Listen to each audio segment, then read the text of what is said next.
going to take you back to Mount Everest for an absolutely historic event, it's certainly fair to say. The Olympic torch has been lit just very close to the summit there, and it is making its final way up to the very top, the highest point of the planet, and a very honoured Tibetan person there carrying the flame right up the last leg of Everest. Let's get over to our Tomasz Etzler now, who is at base camp, I believe. Tomasz, they've finally made it. Yes, as you can see probably with me right now, live on CCTV, the torchbearer is walking last meters to the top of the walls, to the top of Mount Everest. He will be reaching the elevation of 8,848 meters, or 29,000 feet. The climbers start climbing quite early in the morning, around 2 a.m. They made a fantastic progress. They were supposed to reach the top of Mount Everest at around 11 a.m., but they were pushing strong and they reached the top 2 hours earlier. There is a huge excitement here at the base camp among all the organizers, about the Chinese journalists. The expedition, which has been prepared for 2 years, is about to be over. Anjali? Absolutely. It looks like an absolutely incredible thing to actually be part of, and also for us just to watch it. This has never happened before. Really an amazing event, Tomasz. We know that the person who is the torchbearer, who's the last person to hold the flame there at the very summit of Mount Everest, is a Tibetan. Is anything else known about that climber? Not at the moment. I will be able to find some facts as soon as he's on the top. What I can tell you that he is a part of the team of 12 climbers. They left as I said, they left the so-called attack camp at the elevation of 8,300 meters at around 2 in the morning.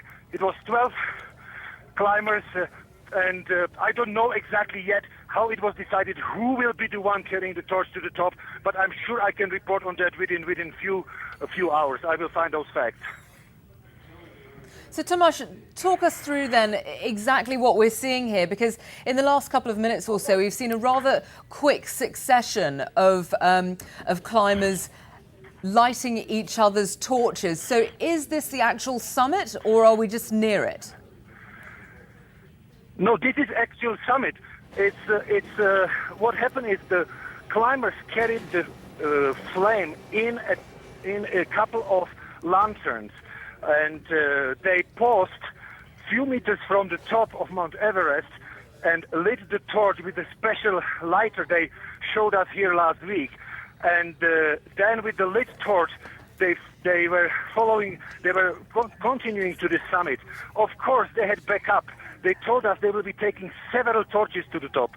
They will be taking several torches in case one would malfunction.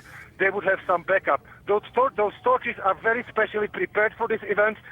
These torches and the fuel for these torches were developed in cooperation with Chinese Space Agency, because on such high elevations, no normal fuel can burn.